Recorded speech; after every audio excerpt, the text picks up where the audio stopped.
नमस्कार विद्यार्थी मित्रांनो, 10वी मार्च 2022 या वर्षातील भूगोल विषयाचा पेपर आज आपण सोडवून पाहणार आहोत। या प्रश्नपत्रिकेसाठी एकूण 40 गुण आहेत। तुम्हाला प्रत्येक प्रश्नासाठी किती गुण आहेत आणि किती मार्क्स मिळत आहेत हे पाहायचं आहे। इथे सुरुवातीला प्रश्नपत्रिका सोडवण्यासंदर्भात काही सूचना दिलेल्या असतात, त्या दिलेल्या आहेत इथे। आपण आता प्रश्न पहिला पाहूयात। प्रश्न पहिला, दिलेल्या पर्यायांपैकी योग्य ते पर्याय निवडून विधाने पूर्ण करा व उत्तरपत्रिकेत पुन्हा लिहा। आपला पहिला प्रश्न आहे, भारताचे स्थान पृथ्वीवर टिंबटिंब गोलार्धात आहे। उत्तर आहे उत्तर व पूर्व गोलार्धात आहे। पुढील प्रश्न, ब्राझीलमध्ये आग्नेय तसेच ईशान्य दिशेकडून येणाऱ्या टिंबटिंब वाऱ्यापासून पाऊस पडतो। उत्तर आहे पूर्वीय म्हणजेच व्यापारी वारे यांच्यापासून पाऊस पडतो। त्यानंतर पुढील प्रश्न, भारत व ब्राझील या दोन्ही देशांची अर्थव्यवस्था टिंबटिंब प्रकारची आहे। या दोन्ही देशांची अर्थव्यवस्था विकसनशील प्रकारची आहे। पुढील प्रश्न, ब्राझीलचा सर्वाधिक भूभाग उच्चभूमीचा आहे। पर्याय क्रमांक 2 हे उत्तर आहे।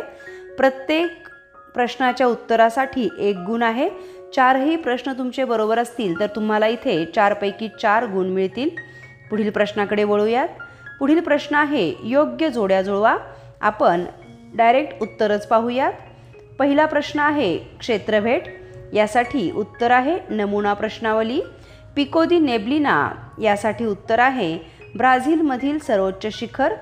पुढील प्रश्न आहे सर्वाधिक नागरीकरण, गोवा।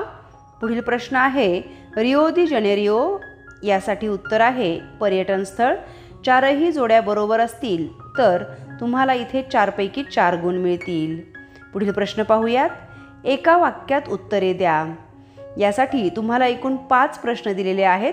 त्यापैकी 4 प्रश्न लिहिणे आवश्यक आहे। प्रत्येक प्रश्नाच्या उत्तरासाठी योग्य उत्तरासाठी 1 गुण असेल। एकूण या प्रश्नासाठी 4 गुण असतील। प्रश्न पहिला, ब्राझीलमधील पर्जन्यछायेच्या प्रदेशाला कोणत्या नावाने संबोधतात? उत्तर आहे अवर्षण चतुष्कोन। ब्राझीलमधील पर्जन्यछायेच्या प्रदेशाला अवर्षण चतुष्कोन असे संबोधतात। पुढील प्रश्न, ब्राझीलमधील लोकप्रिय खेळ कोणता? फुटबॉल हा ब्राझीलमधील लोकप्रिय खेळ आहे। पुढील प्रश्न, भारतातील क्षेत्रफळाच्या दृष्टीने सर्वात मोठे राज्य कोणते? राजस्थान हे भारतातील क्षेत्रफळाच्या दृष्टीने सर्वात मोठे राज्य आहे। पुढील प्रश्न, भारताची प्रमाणवेळ कोणत्या रेखावृत्तावरून निश्चित केली जाते? भारताची प्रमाणवेळ 82.5 रेखावृत्तावरून निश्चित केली जाते। पुढील प्रश्न, भारतातील शेती ही मुख्यत्वे कोणत्या प्रकारची आहे? भारतातील शेती ही मुख्यत्वे निर्वाह प्रकारची आहे। पुढील प्रश्न पाहूयात। तुम्हास पुरविलेल्या भारताच्या नकाशा आराखड्यात पुढील घटक दाखवा, तसेच त्यांचे नावे द्या व चिन्हांची सूची द्या। इथे एकूण तुम्हाला 6 प्रश्न विचारण्यात आलेले आहेत। यापैकी कोणतेही 4 सोडवायचे आहेत। प्रत्येक योग्य उत्तरासाठी 1 गुण असे या प्रश्नाच्या उत्तरासाठी एकूण 4 गुण असतील। आपल्याला जे दाखवायचं आहे ते आपण वाचूयात आणि त्यानंतर नकाशामध्ये दाखवूयात। पहिलं ठिकाण आहे सिक्कीम, दुसरं लक्षद्वीप बेटे, चेन्नई बंदर, आसाममधील खनिज तेलक्षेत्र दिग्बोई, दक्षिण भारतातील सर्वाधिक लोकसंख्या घनतेचे राज्य आणि कर्कवृत्त। मुलांनो, हे दाखवत असताना सूची करणं अतिशय आवश्यक असतं। तुम्हाला नकाशामध्ये ही ठिकाणे पाहायला मिळतील।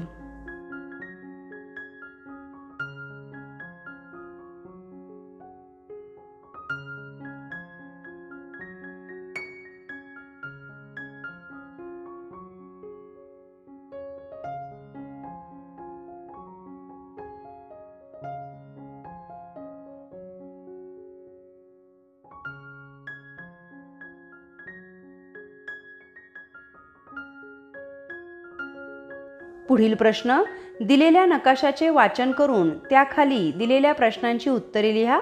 यासाठी एकूण गुण 4 आहेत। इथे सुद्धा तुम्हाला एकूण 5 प्रश्न दिलेले असतील, पैकी कोणतेही 4 सोडवायचे आहेत।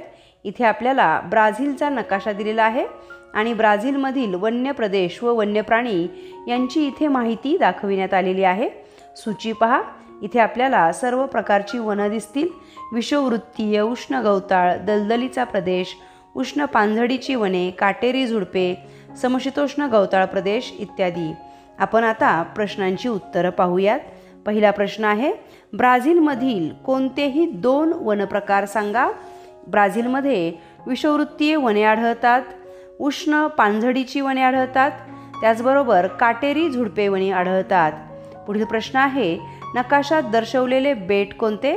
माराज्वा हे नकाशात वरच्या बाजूला बेट दर्शविलेलं आहे. इथे आपल्याला माराज्वा बेट दिसेल पहा. त्यानंतर पुढील प्रश्न आहे, नकाशात मगर कोठे आढळते. नकाशामध्ये मगर पॅन्टानल प्रदेशात आढळते. इथे आपल्याला पॅन्टानल प्रदेश दिसेल पहा. या ठिकाणी मगर आढळते. पुढील प्रश्न आहे, तामरीन हा प्राणी कोठे आढळून येतो. तामरीन हा प्राणी आपल्याला इथे दिसेल ॲमेझॉन नदीच्या जवळ पारा या राज्यामध्ये आपल्याला तामरीन हा प्राणी आढळतो. पुढील प्रश्न आहे, नकाशातील दक्षिणेकडील गवताळ प्रदेश कोणता. नकाशात दक्षिणेकडील गवताळ प्रदेश आहे पंपास, इथे आपल्याला दिसतो आहे. पुढील प्रश्न पाहूयात आपण. भौगोलिक कारणे लिहा. यामध्ये भारतात पानझडी वने आढळतात. याचं कारण आपल्याला लिहायचं आहे. इथे सुद्धा एकूण तुम्हाला 4 कारणं दिलेली आहेत. पैकी 2 कारणं लिहायची आहेत. प्रत्येक कारणासाठी 3 गुण असतील आणि तुम्ही या प्रश्नाचं उत्तर लिहित असताना मुद्देसूद लिहा. एकूण 3 मुद्दे असतील तर 3 मुद्दे घ्या किंवा 6 मुद्दे असतील तर 6 मुद्द्यांप्रमाणे उत्तर लिहा. मुद्द्यांनुसार तुम्हाला मार्क्स परीक्षेमध्ये मिळत असतात. भारतात पानझडी वने आढळतात. याचं कारण भारतात 1000 ते 2000 मिलीमीटर प्रमाणात पाऊस पडतो आणि याच प्रदेशामध्ये पानझडी वने आढळतात. बाष्पीभवन मोठ्या प्रमाणात होऊ नये म्हणून बऱ्याचदा अशा प्रकारची वनं आढळतात. या पद्धतीने तुम्ही उत्तर लिहायचे. पुढील प्रश्न आहे, ब्राझीलमध्ये पर्यावरण स्नेही पर्यटनाचा अधिक विकास केला जात आहे. इथे स्वच्छ सागरी किनारे आहेत, पुळणी आहेत, पॅन्टानलसारखा ॲमेझॉन जंगलं आहेत. यांसाठी लोक मोठ्या प्रमाणात भेटी देत असतात. पर्यटन केंद्र त्यामुळे ते मोठ्या प्रमाणात विकास केला जात आहे. पुढील प्रश्न, भारताच्या अर्थव्यवस्थेत मत्स्य व्यवसायाची भूमिका महत्त्वाची आहे. इथे तुम्ही भारताला लाभलेला पूर्व पश्चिम किनारा, त्याची एकूण लांबी लिहायची. त्याचबरोबर दोन्ही किनारपट्टीवरून मिळणारे मास्यातून उत्पन्न किती आहे त्याबद्दलची माहिती लिहायची आणि अर्थात त्यामुळे मत्स्य व्यवसायाची भूमिका किती महत्त्वाची आहे हे स्पष्ट करायचं. पुढील प्रश्न, ब्राझीलच्या अंतर्गत भागातील खाणकाम व्यवसायाच्या विकासावर मर्यादा आलेल्या आहेत. या प्रश्नाचं उत्तर लिहित असताना ब्राझीलमध्ये असणारी प्रतिकूल परिस्थिती किंवा भरपूर पर्जन्य, त्यानंतर दलदलीचा भाग यामुळे अंतर्गत भागातील खाणकाम व्यवसायाच्या विकासावर मर्यादा कशा आल्या आहेत हे आपल्याला स्पष्ट करायचं आहे. पुढील प्रश्न पाहूयात. ब्राझील नागरी प्रश्न 6 अ, खाली दिलेल्या सांख्यिकीय माहितीच्या आधारे स्तंभालेख काढायचा आहे आणि त्याच्यासाठी खालील प्रश्नांची उत्तरंही लिहायची आहेत. ब्राझील नागरी लोकसंख्येची टक्केवारी दिलेली आहे 1960 ते 2010 या दरम्यानची. डाव्या बाजूला वर्ष दाखवलेली आहेत आणि उजव्या बाजूला आपल्याला इथे एकूण नागरी लोकसंख्येची टक्केवारी दिलेली दिसत आहे. आता इथे आपल्याला काही प्रश्न दिलेले आहेत खाली, ते प्रश्न पाहूयात आपण. वरील आलेख काय दर्शवतो. तर वरील आलेख जो आहे तो ब्राझील नागरी लोकसंख्येची टक्केवारी दर्शवतो हे दिसेल आपल्याला. कोणत्या दशकात नागरीकरणाचा वेग आपल्याला कमी झालेला दिसतो. इथे नागरीकरणाचा वेग जो आहे दशक आपल्याला विचारलेला आहे, त्यामुळे प्रत्येक 2 दशकांची वजाबाकी करायची आणि त्यानंतर हे उत्तर काढायचं आहे. 2000 ते 2010 या दशकामध्ये नागरीकरणाचा वेग आपल्याला कमी झालेला दिसेल. तुम्ही प्रत्येक 2 वर्षांमधली वजाबाकी केली तर तुम्हाला कळेल 1960 ते 70 या दशकामध्ये वेग किती टक्केवारी वाढलेली आहे कळेल. 70 ते 80, 80 ते 90, 90 ते 2000 आणि 2000 ते 2010 यामध्ये अगदीच थोडी टक्केवारी वाढलेली दिसते. अर्थात त्यामुळे हे उत्तर आहे. पुढील प्रश्न, 1980 ते 1990 या दशकात नागरी लोकसंख्येत किती टक्क्याने वाढ झाली आहे. तर उत्तर आहे 8.6% वाढ झालेली आपल्याला दिसते. यासाठी या 3 प्रश्नांसाठी प्रत्येकी 1-1 गुण असेल आणि स्तंभालेख जो तुम्ही काढाल त्यासाठी तुम्हाला 3 गुण मिळतील. स्तंभालेख काढल्यानंतर वर उजव्या कोपऱ्यामध्ये आपल्याला प्रमाणसुद्धा लिहायचं आहे. एक्स अक्ष काय सांगतो, वाय अक्ष काय सांगतो, या सगळ्या बाबींची आपल्याला नोंद करून तो आलेख सोडवायचा आहे. या प्रश्न 6 साठी किंवा प्रश्न असेल दिलेल्या आलेखाचे वाचन करून त्याखाली दिलेल्या प्रश्नांची उत्तरे लिहा आणि वरच्या बाजूला ब्राझीलचं सरासरी आयुर्मान दिलेलं आहे आणि त्याच्याखाली भारताचं सरासरी आयुर्मान देण्यात आलेलं आहे. आता आपण प्रश्न पाहूयात. 2016ला भारतातील सरासरी आयुर्मान किती होते? भारतातील सरासरी आयुर्मान 68 होते. पुढील प्रश्न, 1990मध्ये ब्राझीलमधील सरासरी आयुर्मान भारतापेक्षा कितीने जास्त आहे? तर 7ने जास्त आहे. पुढील प्रश्न, 1980मधील भारतातील सरासरी आयुर्मान हे ब्राझीलमध्ये कोणत्या वर्षी होते? 1960व्या वर्षी होते.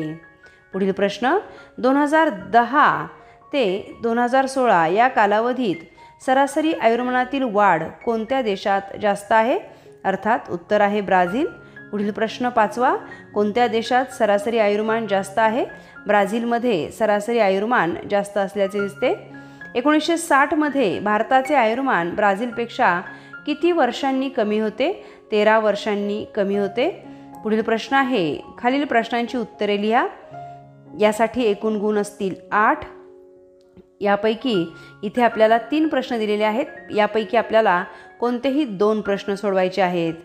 प्रश्न पहिला, तुम्ही क्षेत्रभेटीत सहभागी होणार असाल तर कशी तयारी कराल? थोडक्यात तुम्ही तिथे जाण्यासाठीचा मार्ग, नकाशा, त्यानंतर पूर्वतयारी, साहित्य कोणते बरोबर घ्याल, प्रश्नावली कशी तयार कराल, या सगळ्याची माहिती तुम्हाला इथे लिहायची आहे.